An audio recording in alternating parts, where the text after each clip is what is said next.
Hey guys, welcome back to the channel. Another retro inspired car audio install, and this time it's in one of my own cars, my 1990 registered Renault 5 GT Turbo.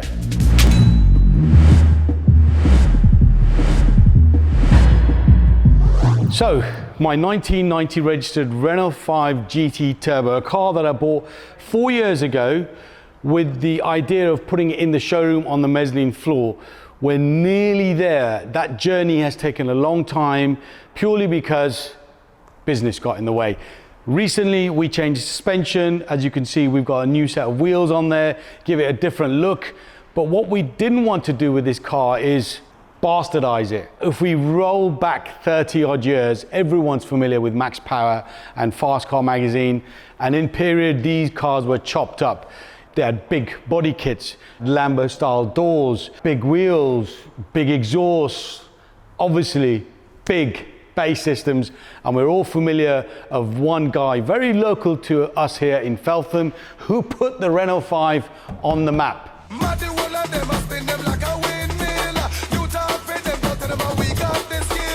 So what we're planning to do is like an OEM plus audio install. We're not going to chop this car up. These cars are now got to a point where they're quite valuable.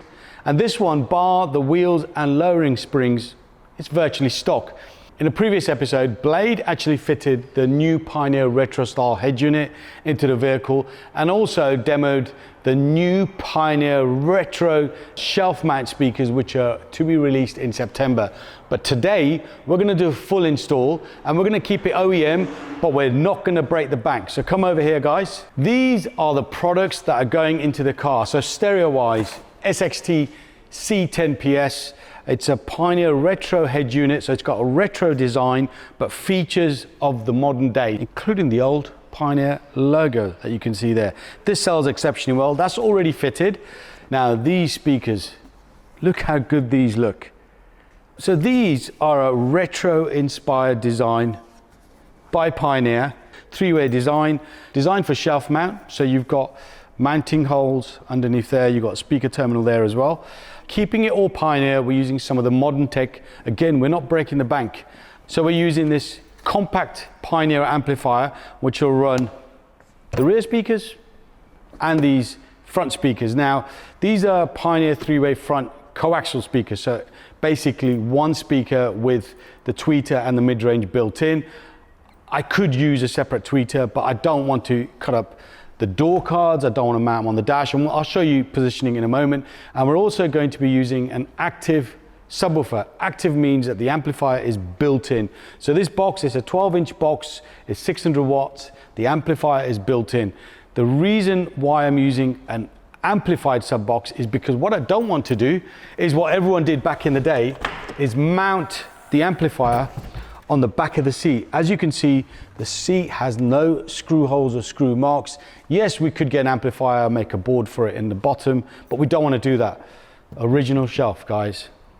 These shelves back in the day, everyone just chopped them up. Period correct, you put a set of 6x9s on the shelf. I don't want to do that because obviously I want to use the Pioneer retro speakers. You can't really mount those speakers to this shelf. You can see how flimsy it is. So what we did previously is built a stealth shelf. It's not an acoustic shelf, it's a cheap sort of MDF stealth shelf. Because the speakers are being mounted on top, we don't need to worry about acoustic lining it and mounting the speakers from underneath. Now, in terms of doors, front door has a 16.5-inch speaker behind the grille. I've actually removed the grille from the other side. I'll show you that in a moment. I could mount tweeters here on the sort of inside of the wing mirrors. I could mount them on the dash, I could mount them on the A-pillars, but I don't want to chop this car up. I think because it's so OEM, it's not the right thing to be done. Yes, we could probably fabricate a set of door pods, it's going to take time, and I'm trying to do everything within a budget. Let me show you the door cards on this side. You can see that's a 16.5cm speaker there. So the plan today, take those speakers out, add some sound deadening behind just to strengthen these doors. These cars are tin cans, and if I add a bit more power, all you're going to hear is a lot of rattle from inside the door. Stereo is already fitted. Run some new speaker cable, run power cable to the boot for the Pioneer Active Box. Mount the new retro style speakers on the rear shelf. Mount the small compact amplifier probably underneath the dash. And then I'll be back once it's all installed, show you everything, and we'll do a sound check. See you guys in a bit.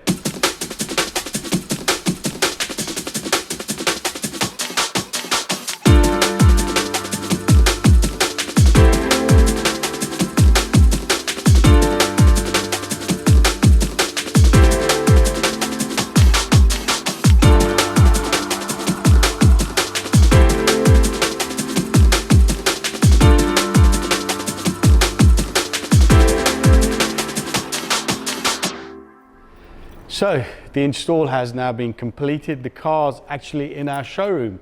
And as you can see, 2 hot hatches behind me. We'll talk about those in a moment. Let me quickly show you what we've done. So head unit wise is the Pioneer Retro unit, which we showed you earlier. The Pioneer 16.5cm speakers are in the stock location, so behind the original grille. But I think with this car, it's all about these, the new Pioneer Retro speakers, which Blade recently reviewed, and we've had a lot of interest already. Stealth shelf, which we made in-house, very simple to make actually, because it's just a piece of MDF board trimmed in carpet. Some of the classic cars, the stealth shelf is a little bit more complicated because you have contours, but this is very easy. And a sub box, which really takes the car back to the 90s, because in the 90s everyone had a base box, a sub box in the boot, and in some cases a sub box which was considerably larger than what you see there. This is actually a very perfect snug fit.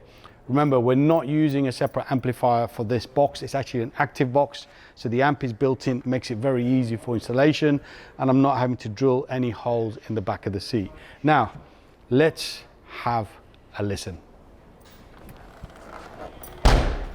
Okay, so we've got the Pioneer Retro head unit there, SXT C10PS. There is a separate video on the channel if you want to learn a little bit more about that and know the full tech specs. There is also a Pioneer hidden amplifier just up here behind the dash, and that's a 4-channel, very compact amplifier. Doesn't draw a lot of current, doesn't give off a lot of heat, and that's running the front speakers and the rear speakers. So I've already paired my phone. For those of you that don't know, this classic retro head unit, just underneath what would be the tape slot is the USB and the aux port, so you can charge your phone directly from the stereo. There's obviously no more cassette anymore. I know some of you have said, well, wouldn't it be cool if one of the big Japanese brands bought out a retro head unit with a cassette? I think that ship has sailed. So let's play some music. Now there is a bass controller which we've got just here that controls the subwoofer. So I've turned the bass completely off. So this is now just the 4 speakers, the front Pioneer door speakers and the new retro speakers on the shelf. Okay, let's turn it up a bit. It's clear, there's a fair amount of quality there. I can turn it up louder, but the problem with that is all you're going to hear is distortion.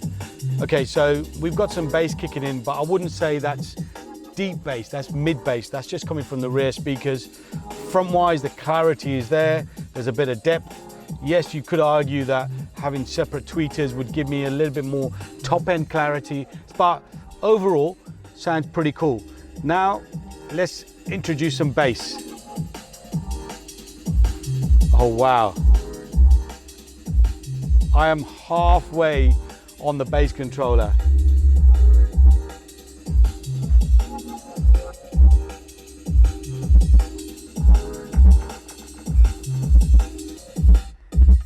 That is impressive. I've turned it down because it will distort. That is impressive. Now, overall, we've got depth and we've got some deep bass from that active sub box. We've got some clarity from the front speakers, and we've got some clarity and mid-range from the speakers on the rear shelf. Small cabin, very easy to get sound in here, but I've got to say, this sounds pretty good. Now, for a period install, when I say period, if we go back to the 90s and you fitted a sub box, a stereo, a good quality stereo, front speakers, rear speakers, and so on, what we have here would probably cost you less than what it would have cost you in the 90s.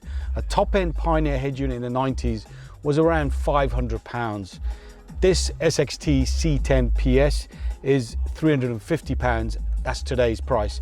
Now, in terms of product pricing, obviously products can go up and down, but as of today, there is a visual on the screen with all the part codes, and there'll be links in the description below, including videos of the speakers, the new retro speakers and the retro head unit.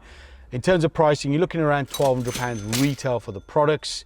So that's the head unit, the hidden amplifier, the front speakers, the new rear speakers, and also the active sub box. Then obviously there's labor to install. Now every car is different, every classic car is different, consumer requirements are different. So if you're after an installation quote, just drop us an email, drop us a DM, pick up the phone, give us a call. I'm very happy with this, very happy. Yes, some of you will argue and say, you could use better components. Of course you could. And if you look around me, there are many other brands that we stock and sell in the store, but we wanted to keep it all Pioneer because of the head unit and the retro speakers, hence why we've gone for Pioneer products. And I've got to say, it sounds great with all this new Pioneer equipment.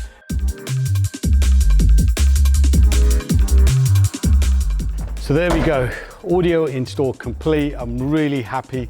Chuffed to bits with the way this has come out, and obviously the signature here are these retro Pioneer rear shelf box type speakers. Sound absolutely amazing. Now if you'd like a listen to our Renault 5 GT Turbo, it'll be sitting on the plinth in our showroom until the end of August 2026, and then this car will be going on the mezzanine floor. So yes, behind me you can see a Volkswagen Mark II Golf and a Peugeot 20519 GTI. Now, question for you guys, which camp were you in? Were you in the Renault camp, the Volkswagen camp, or the Peugeot camp? Or were you in a different camp? Drop a comment below, let us know. Once this car goes up there, obviously those two are coming down, and we'll be doing an audio install in the Mark II Golf, which will probably consist of Alpine and JL audio gear, so we're going in a different direction.